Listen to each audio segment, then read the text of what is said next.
Hello everyone, this side यशस्वी। हमने last time topic करा था एटमॉस्फेरिक रिफ्रैक्शन। आज हमारा नया टॉपिक है, वो है आपका स्कैटरिंग ऑफ लाइट। ठीक है ना। अब एटमॉस्फेरिक रिफ्रैक्शन के बाद आपका टॉपिक है स्कैटरिंग ऑफ लाइट। स्कैटरिंग का मतलब है लाइट का बिखर जाना। क्या? लाइट का बिखर जाना। लाइट इस पॉइंट पे आएगी, रिफ्लेक्ट होगी और रिफ्लेक्ट होकर फिर क्या हो जाएगी, जगह जगह जगह जगह जगह जगह क्या हो जाएगी, डेविएट हो जाएगी। अब बात ये आती है, क्या ये हर तरह के एटमॉस्फेयर में डेविएट हो जाती है? नहीं। लाइट आपकी वहीं एटमॉस्फेयर में, अगर आपका ऐसा क्यों है कि जो मून है वहाँ पर आपको सारा ब्लैक ब्लैक दिखता है, क्योंकि वहाँ पर एटमॉस्फेयर नहीं है।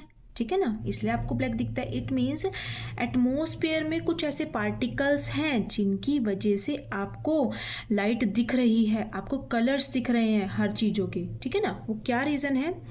वो है आपका कि एटमॉस्फेयर में आपके पार्टिकल्स हैं, एयर के पार्टिकल्स हैं, डस्ट पार्टिकल्स हैं, स्मॉल पार्टिकल्स हैं, बिग पार्टिकल्स हैं, नाइट्रोजन है, ऑक्सीजन है, वाटर मॉलिक्यूल्स हैं। तो इनकी वजह से क्या है, आपको लाइट जो है वो स्कैटर्ड करती दिखती है। ठीक है ना। अब ध्यान से देखिए क्या है। अब मैं when sunlight, sunlight it means white light, white light बोल सकती हूँ ना वैसे। When sunlight passes through the atmosphere, वो एटमॉस्फेयर में से, अगर ये आपकी अर्थ है और ये आपका एटमॉस्फेयर है, यहाँ से आपकी सनलाइट पास करेगी। इस बीच में आपके सारे पार्टिकल्स हैं, चाहे वो डस्ट पार्टिकल्स हो, ठीक है ना, चाहे वो वाटर मॉलिक्यूल्स हो, चाहे वो सारी की सारी गैसेस हो, इन्हीं की वजह से आपकी लाइट यहाँ आएगी। किसी भी एक पार्टिकल पर, किसी एक पार्टिकल पर आई, रिफ्लेक्ट करी और फिर डेविएट करी अलग अलग डायरेक्शंस में। ठीक है ना। तो क्या हुआ, when sunlight passes through the atmosphere the fine particles in the air deviates the light in different direction. क्या करेंगे, जो पार्टिकल्स होंगे आपके एयर में, वो लाइट को अलग अलग डायरेक्शंस में क्या कर देंगे, बिखेर देंगे। ठीक है ना, बिखेर देंगे, तो उसी से आपको दिखेगी लाइट। अब इसी को हम बोलेंगे स्कैटरिंग ऑफ लाइट। इसी को हम क्या बोलते हैं, स्कैटरिंग ऑफ लाइट। आपने देखा होगा कि एक मैं एग्जांपल लेती हूँ कि एक बहुत फॉरेस्ट है, बहुत घना जंगल है। अब बीच में से जब उसमें से सूरज निकलता है ना किसी कोने से, तो ऐसे छन के आती है वहाँ लाइट, सनलाइट एकदम आपकी तरफ पड़ती है ना, फॉरेस्ट में से अलग से आपको लाइट दिखती है। Sunlight passes through a canopy of a dense forest. ठीक है ना। या फिर ब्राइट लाइट, अगर मैं कोई भी एक होल कर दूँ कहीं पर भी, एक कमरा ही है और बाहर से बिल्कुल उसमें अंधेरा है, बाहर से उसमें अगर लाइट आएगी, bright light shooting through hole एकदम से आएगी, वहाँ पर क्या करा, उस लाइट ने रिफ्लेक्ट करा, फिर वो क्या हो गई, वो डेविएट हो गई, तब भी आपको दिखी ना। अब यही कारण है, जो आपका स्पेस है वो आपको क्या दिखता है, स्पेस आपको क्या दिखता है, बहुत ज़्यादा ब्लैक दिखता है।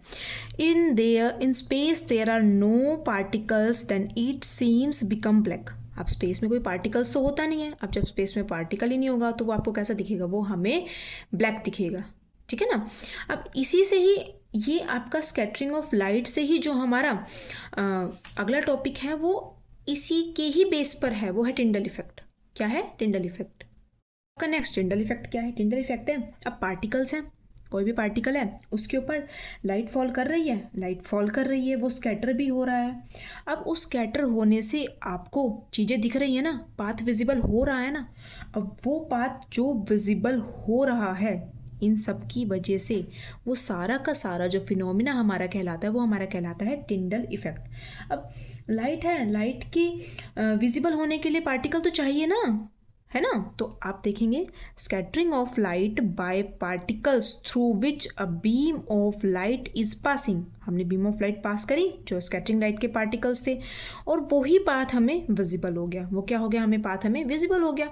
वही सेम एग्जांपल कि सबसे जो आपकी बुक में मेंशन है वो फॉरेस्ट वाला, कि आपको उससे जो आपकी स्कैटर करती हुई लाइट आ रही है, उससे आपको क्या है, चीज़ें दिखाई दे रही हैं।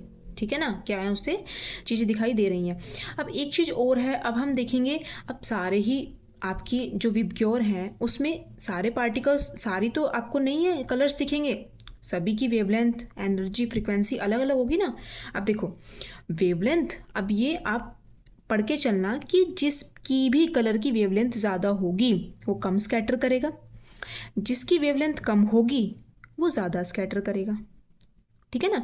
ये हमारा विबग्योर है जो आपका वाइट लाइट का 7 कलर्स में टूटना होता है।